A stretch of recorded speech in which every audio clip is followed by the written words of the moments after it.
You don't belong in first class, Stacy snapped, ripping the boarding pass straight down the middle like it was trash. Her smile didn't falter. Polished, professional, but cold. The man in front of her just stared at the shredded paper in his hand. Julian Reed, black, plain black Adidas t-shirt, beige chinos, navy jacket folded neatly, an Apple Watch. No designer brands, no luggage tags, nothing flashy, just quiet authority. This is 2A, he said, calmly showing both his ID and the boarding pass stub. Stacy didn't even look. We've had counterfeits before, she said. Last time, Dallas. Kyle Jennings, another flight attendant, leaned in with a smirk. You sure you're in the right cabin, man? Julian didn't flinch. I paid. I belong here. From the back, a phone went up. Quietly, subtly, someone was already recording. I'm not going to repeat myself, Stacy said, still with that pageant smile. Economy is that way. Julian didn't move. I'm not moving, he replied, voice low but firm. More passengers were watching now. Brows furrowed, phones out. You're making a mistake, he added, and Stacy leaned in, dropped her voice just enough. Not my first. What she didn't know? In exactly 35 minutes, she'd be off this aircraft. Fired. Not privately, not quietly, but in front of a full cabin and a flood of viral footage. This wasn't just a confrontation, it was a reckoning. Before we dive into the full breakdown of what really happened aboard VistaAir Flight 618, I want to know, where are you watching from? Drop your city or state in the comments. Let's begin. Julian didn't shout. He didn't demand anything. Instead, he calmly pulled the remaining stub of his boarding pass from his pocket and paired it with his ID, an Illinois driver's license. Clean and valid, name matching perfectly with the seat assignment. 2A. He held both forward, steady hand, quiet eyes. Stacy barely looked. That's not necessary, she said, waving them off with one hand as if dismissing a wrong menu order. We've already reassigned the seat. It's spoken for. Her voice carried that professional softness that hid something sharper underneath. Julian didn't move. Ma'am, this was purchased directly. I'm not mistaken. Kyle Jennings, the younger male flight attendant, leaned into the conversation from behind. He had that kind of smirk that didn't need words but spoke volumes. Relax, man. Mistakes happen. Coach isn't that bad. His drawl was subtle, but the meaning was loud. Stacy chimed back in, all sugar on the surface. Let's not hold up the rest of the boarding, okay? You're making this uncomfortable for everyone. That's when Captain Ross Delaney emerged from the cockpit. Mid-40s, clean-shaven, authoritative presence. He stepped up to the small crowd forming in front of the first-class cabin. Sir, Ross began, voice controlled, we've had to reassign this seat for operational reasons. We have high-tier members boarding who require priority. Behind him, as if on cue, a couple stepped into view. Gregory and Diane Chambers. White, well-dressed, holding drinks from the private lounge, and wearing matching platinum tags around their necks. Gregory glanced down at Julian, barely making eye contact. Diane didn't look at him at all. Stacy immediately gestured them towards seat 2A. Welcome aboard, Mr. and Mrs. Chambers. Please, right this way. Julian stood motionless as they brushed past him and sat in the seat he had paid for. His name now discarded. His place overwritten. His silence wasn't weakness. It was precision. He looked at Stacy again, who now avoided his gaze. There's been a mistake, Julian said quietly. I'm not leaving this seat without confirmation. Stacy responded with a wide grin that didn't reach her eyes. These people always make a scene, she muttered under her breath, just loud enough to land like a pin dropped into silence. That was when a woman across the aisle, mid-30s, dark red blouse, glasses perched low on her nose, tilted her phone slightly and hit record. She didn't say a word, but her expression said enough. She had seen this before. A man 2 rows back leaned into the aisle, frowning. The air had shifted. What was once confusion now started to settle into discomfort. A different kind of awareness began to take shape. Julian didn't engage. He didn't plead. He simply took a step back and asked one final question calmly. Are you denying me this seat based on the way I look? Stacy flinched, just slightly, before putting her mask back on. Sir, please return to the main cabin. Final warning. Kyle exhaled dramatically, shaking his head. Every week it's something new, he muttered, as if he were tired of being inconvenienced by injustice. Captain Ross looked toward the front again, clearly ready to call in security. Passengers were watching now. Openly, phones in hand, no longer pretending not to notice. One man whispered, "He's being pushed out." Another muttered, "That's not right." But Stacy smiled as if the show was still under control, as if everything was going according to script. She had no idea how wrong she was. Stacy adjusted her scarf and smiled like nothing was wrong. "Sir," she said, tone still honeyed, "we're not trying to escalate anything here, but you're refusing to follow crew instructions?" Julian didn't flinch. He held his posture, calm but unwavering. "No, I'm refusing to surrender a seat I paid for." Kyle leaned against the galley wall, arms crossed. "Look, man, you're just making this harder for yourself. That seat's taken now. VIP protocol." He threw a glance at the couple now comfortably seated in 2A. Gregory and Diane, both sipping their drinks like none of this concerned them. Captain Ross stepped forward again, voice firmer. "This is your final notice, Mr. Reed. Either you comply, or we will have to call security to remove you." A beat of silence fell between them. The cabin felt heavier now. A low whisper floated from row 4. "He's not even raising his voice." Another reply, "He showed his ID. What else do they want?" Julian remained standing, unshaken. "You're making a serious mistake," he said, gaze locked on Ross. "And if you follow through, you'll regret it." Ross straightened, irritated. "Is that a threat?" Julian didn't answer.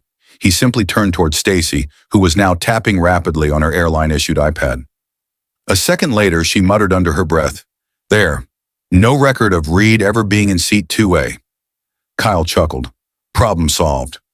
Neither of them noticed the pair of quiet eyes watching from just outside the galley. Jasmine Lee, trainee flight attendant, on her first week of solo flights. She'd been silent until now, frozen in place, unsure whether to speak or shrink. Then she heard it. Stacy, laughing softly. Printed that boarding pass at home, probably borrowed those chinos from a Goodwill rack. Kyle laughed back. Next he'll say he's a shareholder or something. Jasmine's fingers trembled as she quietly tapped open her voice memo app and hit record. Back in the aisle, Julian had taken a seat in an empty row. Not his original seat, but he wasn't budging. A passenger across the aisle leaned over. They really just deleted your name. Julian didn't look at him. He looked straight ahead. They did more than that, he said quietly. They erased who they think I am. Captain Ross now motioned toward the front. Security's on standby. You can cooperate now or face consequences. Stacy stepped closer, lowering her voice. Let it go, sir. Walk out with dignity. No one here knows who you are. Julian turned his head slowly, looked her dead in the eye. That's the point. Row 5 was no longer silent. Deborah Myers, a 45-year-old middle school teacher from Ohio, had stopped mid-sentence in her crossword puzzle, pulled out her phone, and tapped record. Her camera locked on Julian, still seated, still quiet. She didn't say a word. She just recorded. Something about his stillness demanded witnesses. 2 rows ahead, Tyrone Walker, a retired police officer from Atlanta, leaned slightly into the aisle. He had seen confrontations before, real ones, loud, hostile. This wasn't that. He opened his live streaming app and went live without hesitation. This is what injustice looks like in 2025, he said to the lens. Look at this man, calm, respectful. They're trying to remove him because of how he looks. Back in the galley, Jasmine stood frozen, pretending to sort napkins as her phone stayed recording from her jacket pocket. From behind her, Stacy's voice was loud enough to carry. Why do they always act surprised, she muttered, snapping open a drawer. Like they didn't know the rules didn't include them. Kyle laughed. Dude walked on like he owned the plane. Bet he's trying to get a refund next. Jasmine's jaw tightened. She pressed the phone closer to her chest. Back in the main cabin, passengers began murmuring. Some were filming, others whispering. A teenager nudged his mother and asked, Why are they doing this to him? The mom didn't answer right away. Her lips tightened. Because sometimes people don't like what they don't understand, she said, voice low, or what they think doesn't belong. Another passenger, a tech consultant from Portland named Wes Liu, was already typing furiously into his phone. He attached a short clip from his seat, Julian holding his ID, Stacy ignoring it, and posted it to X with the caption, "Clear discrimination on VistaAir flight VA618. Man's ticket torn up. Staff laughing. He hasn't moved or shouted once. Vistagate." Within seconds, it began gaining traction. Julian noticed the shifting energy. He didn't speak, but he watched. He saw the quiet camera flashes, the murmurs, the side glances. The shift had begun. Not loud, not aggressive, just steady, collective. A young woman from Seattle stood slowly, her phone in hand. "Excuse me," she said loud enough for the front cabin to hear, "but I saw that man's ticket. He was seated before the couple arrived." Kyle turned toward her. "Ma'am, we ask that you stay out of crew decisions." She held her phone higher. "And I ask that you stop lying." Ross returned from the front again, now visibly agitated. "This is escalating because one passenger refuses to follow orders," he said. But the faces looking back at him didn't look convinced anymore. They looked alert. In the galley, Jasmine sent her voice memo file to her backup drive. In row 6, a young man began uploading to TikTok. In row 7, a passenger whispered, "They picked the wrong man." In the row behind Deborah, an elderly couple exchanged glances. The woman, Elise Carter, a retired social worker from Kansas City, reached into her purse and retrieved her phone with trembling hands. "I've seen this before," she whispered to her husband. "Different decade, same story." She started recording too. The man beside her, Harold, nodded grimly. "They think people won't notice." By now, the quiet tension had transformed into an undercurrent of resistance. People weren't just watching, they were witnessing. Jasmine, still in the galley, sent a text to herself. "Audio saved, time stamped, galley convo, prejudiced remarks." Her fingers hovered over the send button before she added, "Captain and lead FA, manipulating manifest." Another row up, a mother of 2, Brittany Allen, leaned forward toward the aisle. "Excuse me," she said firmly, addressing Captain Ross. "I just want to say, my husband flies weekly for work. I've seen him treated like this too. You may want to think twice before this goes further." Ross didn't respond. His eyes darted between Stacy and Kyle, both of whom looked visibly less smug now. Westlow's tweet had crossed 5,000 retweets in under 10 minutes. Comments flooded in. "This feels like the United incident all over again. He showed ID. They ignored it. Classic. If that's not racism, what is?" Meanwhile, across the aisle, a teenage girl named Lena quietly uploaded her TikTok clip with the caption, "He paid. They erased him. Vistagate." Her post went live just as Jasmine's second recording caught Kyle saying, "Let's hope HR doesn't dig into this one." Stacy replied, "HR never does, unless the press calls first." By now, nearly a dozen phones were recording, some openly, others subtly angled between seat gaps. A man in first class who hadn't spoken until now finally stood. "Enough," he said. "I've flown this airline for 20 years. That man's done nothing wrong, and if he goes, I go." A soft murmur followed, then another voice. "Same here." Someone clapped quietly. Julian didn't react. He sat still, phone in hand, eyes level, unmoved by the growing storm around him. But his silence now wasn't just strength, it was momentum. A protest without shouting, a refusal carried by hundreds of strangers who'd seen enough. And the flight hadn't even left the gate. Julian didn't flinch when Ross gestured toward the gate. He didn't stand. He didn't argue. He simply reached into the inside pocket of his jacket and pulled out a small black card. Thick, matte, metal. He held it with 2 fingers, angled just enough for the light to catch the engraved lettering. Stacy caught sight of it and rolled her eyes. "Fake business cards don't mean anything," she muttered under her breath. Julian finally spoke. Not to her, but into his phone. "Alicia," he said, calm as ever, "inform Ethan, Valerie, and Thomas. I'm being threatened with removal. Use code RED." On the other end, Alicia Monroe didn't even hesitate. Her voice came through crystal clear. "Understood. Notification sent. Executives are now looped in." Kyle's smirk faltered. Ross blinked. "Who did you say you were calling?" Julian looked at Ross now, not with aggression, but with disappointment. "You should have checked your crew manifest, Captain, or maybe the shareholder directory." He stood slow and deliberate, not to leave but to face them all. From the back of the cabin, Deborah Myers whispered, "Wait, did he say executives?" Jasmine's eyes widened. She tapped the screen on her phone, ending the recording and backing it up to her personal drive. A teenage passenger mouthed, "Who is he?" Julian looked directly at Stacy now. "Tell me, Stacy, did you even check the name on the ticket before you tore it up? Or did you just assume, because I wasn't wearing a tailored suit or Rolex, that I didn't belong?" Stacy opened her mouth, then closed it. For the first time, her confident mask cracked. Passengers began murmuring louder. Phones were now raised more openly. Julian turned toward the galley, toward the space where everything had begun. "You deleted my name from the system, you falsified a seating log, and you laughed about it." Ross tried to cut in, his voice tighter now. "You're escalating the situation." "No," Julian said, his tone cutting but still controlled. "You escalated it when you ignored identification, when you let your crew act on bias, when you backed a lie instead of checking a system." Kyle stepped forward now, defensive. "Look, man, none of this is personal." "It never is," Julian interrupted. "Until it is." He raised his phone and tapped once. "Alicia," he said, now with full intention, "have legal pull the internal seat logs, use my access ID, and inform VistaAir's board that I am invoking Article 7B of Shareholder Emergency Clause." A sharp gasp came from a woman 2 rows ahead. "Wait, shareholder?"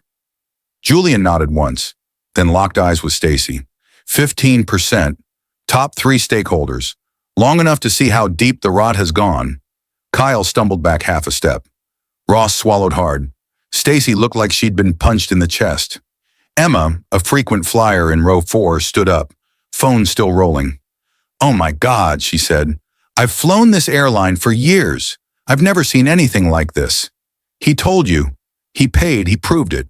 And you erased him." Michael, sitting beside her, added, "And now you're finding out who you messed with." Jasmine stepped forward quietly. "Captain Ross," she said, her voice small but clear, "I recorded what they said in the galley. You should hear it." Ross turned red. "You did what?" "She has proof," Julian said before Jasmine could respond. "Proof that your crew knowingly altered flight data, mocked a paying passenger, lied to cover a mistake they were proud to make." In that moment, Stacy finally lost it. "You're lying," she hissed. "You think flashing some card makes you untouchable?" Julian didn't even blink. "No, but truth does." The cabin was silent now, save for the soft click of phone cameras capturing every second. Then slowly, one by one, passengers began to stand. A woman from the back said, "I believe him." A man near the wing echoed, "Me too." Another voice, "You tore up his ticket, and now you want to hide?" Julian turned one last time to face Ross. "You can still fix this, or you can follow her down with her lies. Your call, Captain." And just like that, the power dynamic flipped. He wasn't the man they tried to ignore. He was the man they couldn't anymore. Julian did not rise in anger. He did not raise his voice. What he did was far more disarming. He stood with intention, calm and deliberate, and reached inside his blazer. From an interior pocket, he withdrew a sleek, matte black card. It glinted faintly under the cabin lights. Solid metal, laser-etched with a name, Julian Reed. He didn't hand it to anyone. He simply held it up, letting it catch Stacy's eyes. She scoffed without looking closely. "What is that supposed to prove?" she said. "Anyone can make a fancy card these days." Julian ignored her and spoke into his phone, now lifted slightly closer to his lips. "Alicia, go live with Ethan, Valerie, and Thomas. I'm being forcibly blocked from a seat I paid for. Code red. Timestamp starts now." On the other end, Alicia Monroe, his chief of staff, answered immediately. "Received. Board alert initiated. You have full backup." Kyle's smirk melted away. Ross looked suddenly less certain. "Wait, who did he just say?" whispered a man in 4D. Julian looked directly at Ross, then Stacy. "You never even looked at my name, did you?" he asked. "You didn't check the manifest, or the ID, or the ticket. You just saw a man in a black tee, shirt, tan chinos, and no Rolex, and you decided I didn't belong." Ross frowned. Sir, with all due respect. No, Julian cut in, voice firmer now, but still composed. You disrespected me the moment you backed this behavior without verifying anything. You allowed your crew to override protocol, erase names, and lie to paying passengers. From the back, Deborah Myers zoomed in with her phone. He just said erase names. Stacy, now visibly uncomfortable, turned toward Kyle. Can he do this? She whispered. Kyle shrugged, avoiding eye contact. Julian tapped again on his phone. Legal is now reviewing crew behavior on this flight. Seat manifest is being pulled directly from the central server. We'll know exactly when the log was altered and by whom. Passengers around the cabin began murmuring more openly. Someone whispered, "Did he say legal?" Another, "This just turned corporate." A woman in 3A stood up, holding her phone high. "I saw him board. He was here before the other couple. You all watched her tear his ticket in half." Emma in row 4 added, "And now we know why she thought she could." Michael, seated next to her, said it louder. "Because she thought no one would find out who he is." Julian finally addressed Stacy again, slowly, surgically. "Do you know how many internal complaints VistaAir has buried in the past year, Stacy? Or how many of them mentioned your name?" Stacy's face blanched. Julian continued, 15% stake, board-level access, and you just made the worst assumption of your career. Ross tried to step forward again. "Mr. Reed, I assure you." Julian stopped him with a glance. "Save it. You stood by when your crew mocked me. You authorized escalation without checking the system. You failed to lead." Behind Julian, Jasmine stepped from the galley, voice soft but clear. "Captain, I recorded everything in the galley. I heard them laughing, talking about his clothes, about how he looked too ordinary to be in first class." Ross turned pale. "You recorded?" Julian didn't even blink. "That recording is now company property, submitted to the ethics committee, along with witness videos and boarding scan records." The cabin was now fully awake. Dozens of phones were raised. Hashtags had already begun trending. VistaGate hit 12,000 tweets within minutes. A passenger in 6A live tweeted every line. In a voice no longer masked by customer service tones, Stacy snapped, "You think because you're on some board you can do whatever you want?" Julian met her eyes. "No, I think I can expose what you've done, and I will." Someone in the back called out, "We're with you." Another added, "Let's make sure they don't sweep this one under the rug." Even passengers who hadn't recorded before were now standing, capturing every angle. The quiet shift from confusion to resistance had officially erupted. Julian spoke once more, not just to the crew but to the cabin. "This isn't about a seat. This isn't even about me. This is about a system built on who people think should sit where. And today, that system ends." A woman near the wing whispered to her husband, "They tried to erase him." He nodded. "And now they can't." Ross took a breath, defeated. He turned to Stacy. "Stand down." Stacy didn't move. Julian didn't need her to. The entire plane had already stood up. Julian did not need to raise his voice. His silence now carried weight, enough to hush even the loudest whisper in the cabin. He stepped back into his seat, not in surrender, but in control, his fingers still resting calmly on his phone.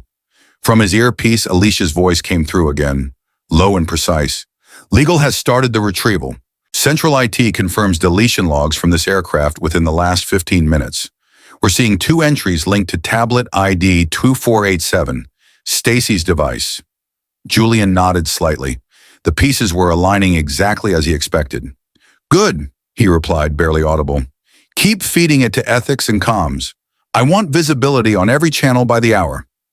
Jasmine lingered near the galley, trying to look composed but unable to stop her foot from tapping lightly against the floor. Her nerves were fraying, but her resolve only hardened. She glanced down at her phone, seeing the voice memo file still running in the background, battery ticking down fast. Behind her, Kyle muttered something about calling ops, but his voice lacked the swagger he had earlier. Stacy, meanwhile, stood stiff, glancing around the cabin like a performer, realizing the stage lights were never meant to flatter her. Passengers weren't just watching anymore. They were recording everything, some openly, some behind coats or tray tables, but all with purpose. Captain Ross walked back to the front cabin and made a call on the intercom. Something vague about technical delays, but no one was fooled. In the silence that followed, Julian lifted his phone again and sent a short voice command. Secure channel. Transmit board report packet. Timestamp 7:42 p.m. A vibration confirmed the upload. On the other side of the screen, Alicia's voice came again, firmer now. Board members confirmed. Tomas wants you to proceed if you feel it's time. Valerie is reviewing passenger reports. Ethan is bringing in PR and legal. Julian leaned back slightly, his Apple Watch buzzing quietly with update after update. Then we proceed, he whispered. Jasmine finally stepped forward, passing row 5 and pausing near Julian's seat. She didn't speak right away. Instead, she held out her phone, screen showing the waveform of her recording app, then tucked it silently into Julian's seat pocket. Julian glanced at her, then nodded, respectfully, but with the gravity of a man who knew this moment mattered. You just did something most people never do, he said softly. You trusted your conscience more than your training manual. Jasmine swallowed hard, then stepped back without another word. In the rows nearby, passengers exchanged glances. One man whispered, "Did she just give him evidence?" Another nodded. "This is bigger than a seating issue now." Tweets continued flying. Videos were being clipped and reposted. VistaAir deleting black passenger from first-class log. Caught on audio, one headline read.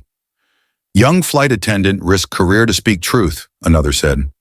Inside the galley, Kyle had gone quiet, leaning against the wall, checking his own phone now. Perhaps for updates, perhaps to see if his face was trending. Stacy stared straight ahead, expression hollow. Then Julian spoke again, this time louder. Not a shout, but enough to carry through the cabin.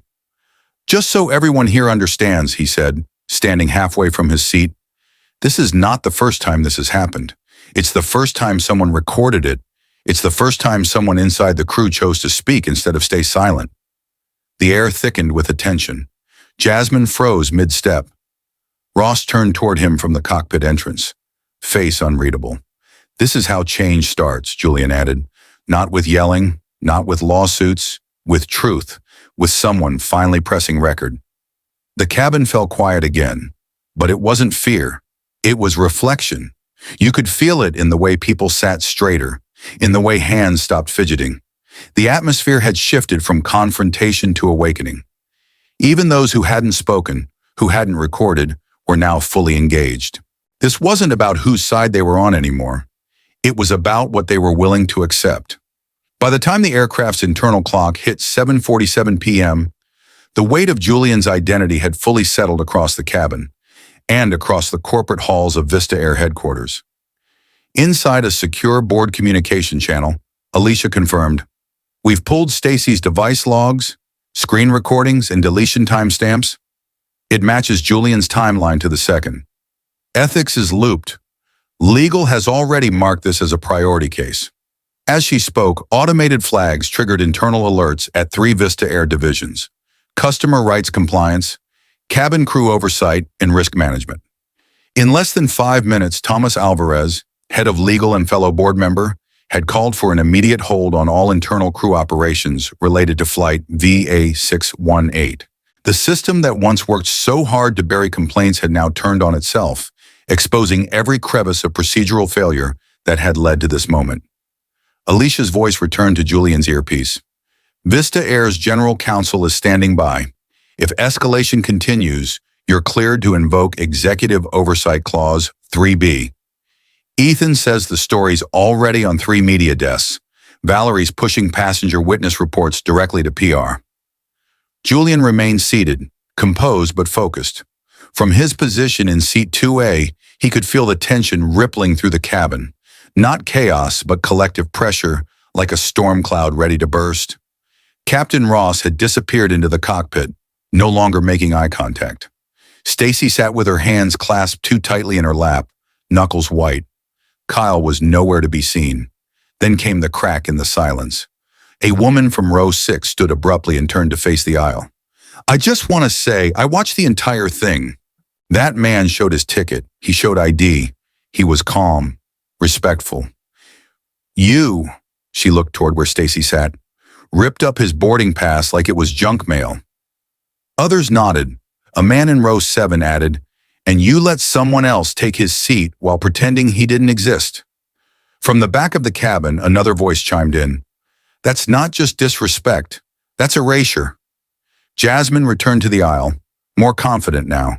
She stood beside Julian, hands no longer shaking.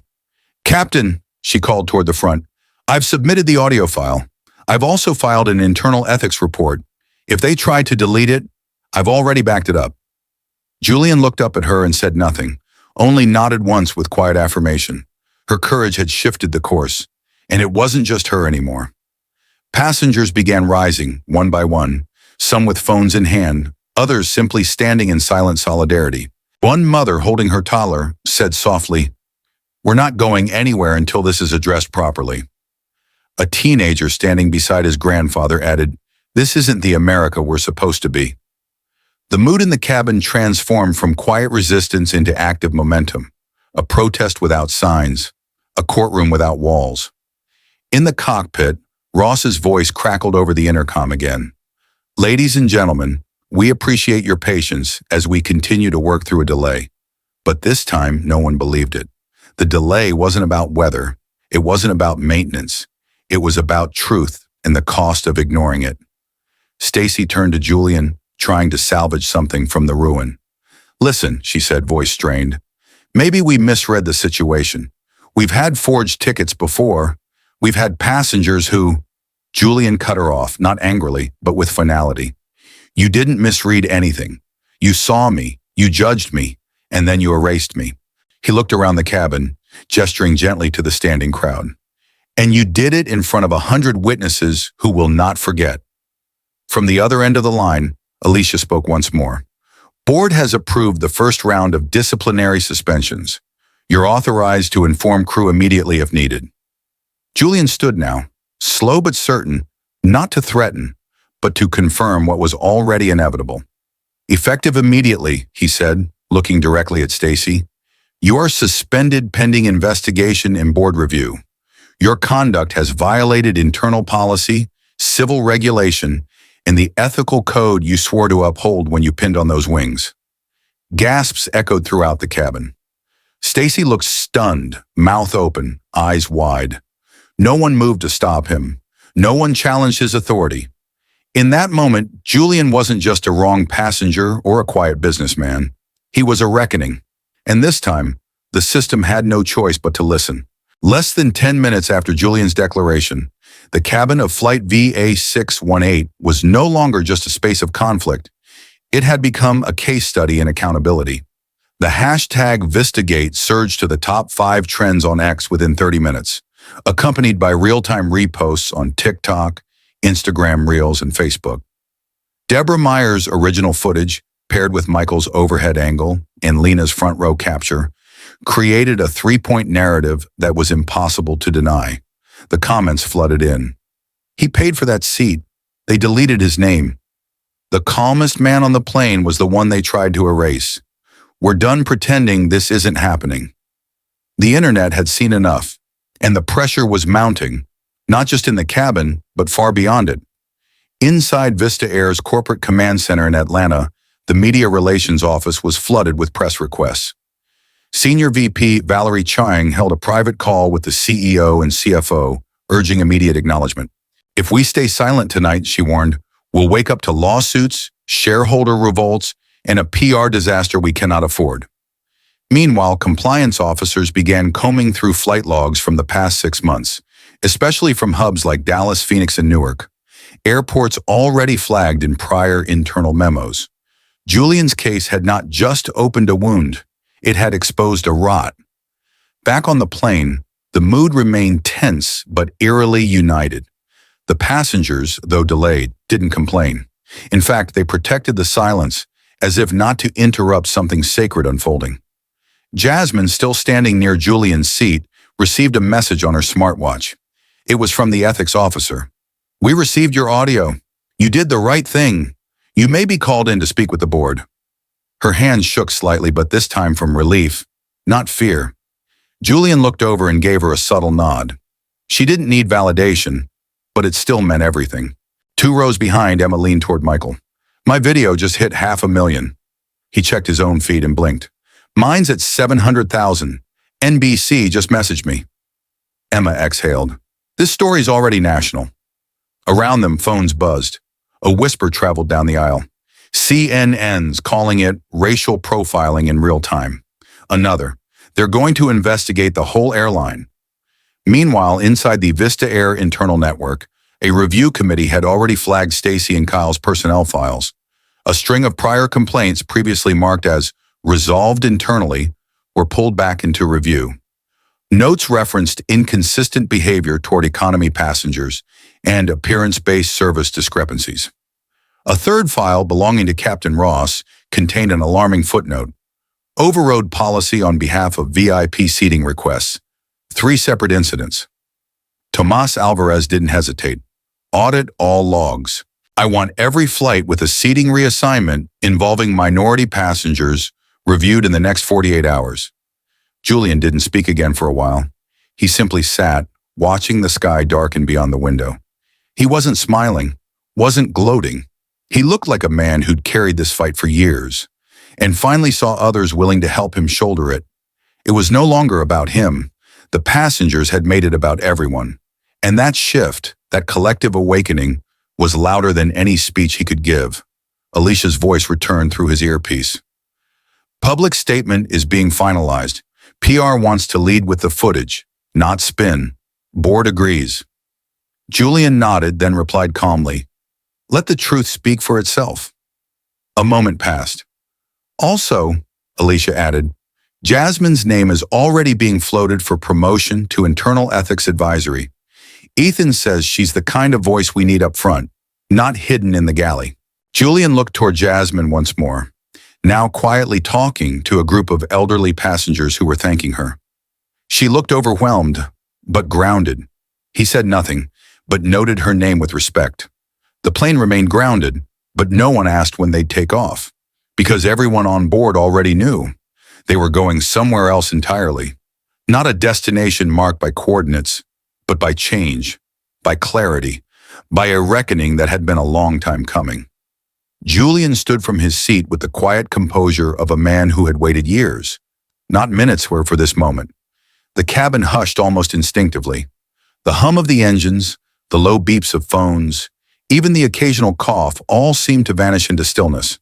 Passengers leaned forward, cameras rolling, not for drama, but for dignity. And in that silence, Julian spoke. Not with fury, not with revenge, but with unmistakable clarity. You looked at my clothes, he said, gaze directed calmly toward Stacy. You saw a black tee, shirt, tan chinos, an Apple Watch, and you decided I didn't belong. You never asked my name. You never checked the manifest. You didn't wonder if I'd paid for this seat. You made a decision based on what you thought I wasn't. His voice didn't rise, but each word landed like stone. That's the power of prejudice. It doesn't shout. It whispers. It smiles while it erases. He turned to the passengers. But what you didn't expect was all of them. He gestured gently toward those standing, filming, watching. People who saw what you tried to make invisible. People who remember that justice isn't loud. It's persistent. A soft wave of emotion passed through the aisle. Jasmine lowered her head slightly, overwhelmed. Emma wiped a tear, not from sadness, but recognition. Michael's phone remained steady in his grip, still recording, but now out of respect more than exposure. Stacy opened her mouth, but Julian didn't give her space to interrupt. You talk about policy, he said sharply, but what you followed wasn't policy. It was assumption wrapped in protocol. It was comfort disguised as professionalism. You were willing to humiliate someone just to keep up appearances. But what you really exposed was your own. Captain Ross stepped forward as if to diffuse the moment, but Julian turned before he could speak. And you, he said, voice firm, you are the highest-ranking authority on this aircraft. And yet, when your crew acted without cause, when they altered logs, tore up tickets, lied to passengers, you chose to protect image over truth. You could have stopped this 20 minutes ago, but you didn't. Ross looked down, the edge of his cap trembling slightly in his hands. Julian turned back to the cabin, his voice lowering again. This isn't just about me. It's about every person who's ever had to dress a certain way to be respected. Every passenger who got double-checked because they didn't look the part. Every professional who walked into a room and had to prove their worth before even opening their mouth. He paused, then added, I've spent most of my career making people comfortable with my presence before they even saw my competence. And the worst part? I got used to it. A hush fell again, this time deeper, a silence of reflection, not tension. But not today, Julian said. Today I didn't wear a tailored suit. I didn't bring a press team. I didn't flash credentials. I just boarded a plane, like anyone else. And that was enough to be questioned, erased, and replaced, not because of who I am, but because of what I didn't look like. He turned again to Stacy, whose expression had completely crumbled. You didn't see me. You saw your version of me, and you acted like that version didn't deserve to exist. Someone in row 8 whispered, Damn, but no one laughed. Julian took a breath. Let me be clear. I don't need your apology. I don't want your performance. What I want is change, not in policy, in perspective. Because no diversity statement will fix what judgment unchecked has done. No training seminar will undo what your silence allowed. And then came the line. Quiet, personal, but unforgettable. My name is Julian Reed, he said slowly. I am the CEO of Modus & Gray and a 15% shareholder in VistaAir. You erased the wrong name today, and now everyone knows it. No one clapped, no one cheered. They didn't have to. They just listened. The cabin never fully returned to its old rhythm, and perhaps that was the point. Change doesn't come quietly, and once it arrives, the silence feels different. 10 minutes after Julian's final words, a replacement crew boarded. They didn't ask questions. They didn't look at Julian twice. They just stepped into their roles. Efficient, respectful, composed. Stacy, Kyle, and Captain Ross, meanwhile, were escorted off the plane by 2 gate managers and a company observer, their expressions blank, their uniforms suddenly weightless. No applause followed them, just the shuffling of consequences catching up. Julian remained seated in 2A, head turned slightly toward the window. The city lights of Chicago flickered faintly below. His posture was relaxed, but his eyes were sharp, quietly watching, quietly remembering. He wasn't angry anymore. He wasn't even surprised. He had long expected the day would come when his silence would no longer protect him, and when it did, he'd have to decide whether to stand up or stand back. He chose the former, and so did others. Jasmine sat in the jump seat now, her badge freshly updated, her posture straighter than it had been all flight. She didn't say much. She didn't need to. Her actions had already spoken volumes, and the recognition she received from both passengers and management was more than symbolic. It was earned. As the new lead attendant handed her a small VistaAir box, inside it a silver wing pin engraved with her name, she closed her hands around it with a breath that felt like starting over. Julian saw her and nodded once. Jasmine blinked hard and nodded back. Back at VistaAir's headquarters, PR issued its first official statement. It didn't deny, didn't deflect. It acknowledged the incident, confirmed internal suspensions, and committed to systemic review. Thomas ordered a comprehensive audit of all high-tier flights over the last year. Valerie opened a direct portal for employee reporting. Alicia sent Julian a simple message. You did more than hold a seat today. You opened a door. The flight eventually departed, nearly 2 hours late, but no one complained. In fact, most passengers seemed grateful for the delay, as if being part of something real, something honest, was worth every rescheduled meeting. Emma wiped her eyes as the wheels lifted off. Michael smiled. He didn't yell once, he said softly. He didn't have to. At 32,000 feet, the new crew moved with quiet grace. The tension from earlier had not vanished, but had transformed into something else, something like resolve. Jasmine checked in on each passenger personally, and when she reached 2A, she paused. Can I get you anything, Mr. Reed? She asked. Julian looked up, smiled faintly, and said, Just a smooth landing. Somewhere over the Midwest, a chime sounded, and the captain's voice came over the intercom. Not Ross, but a new voice, calm and measured. Ladies and gentlemen, thank you for your patience today. On behalf of the new crew and VistaAir, we're honored to continue this flight with renewed commitment. And a special thanks to Mr. Julian Reed for reminding us what accountability looks like. A few scattered claps followed, not loud, not forced, but sincere, real. Julian didn't respond. He didn't need to. He looked out the window again. Clouds stretched wide beneath them, endless and quiet. In that stillness, he thought not about headlines or board meetings, but about something smaller. The next young black passenger who would sit in seat 2A and not be questioned. The next Jasmine who would speak up. The next system that would break, not from scandal, but from clarity. Legacy, he knew, wasn't about being right. It was about doing right. Even when no one's watching, especially when they are. And somewhere far below, cities shimmered like witnesses.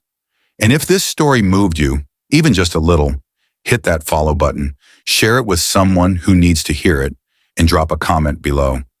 Because silence never fixed anything. But truth, it travels.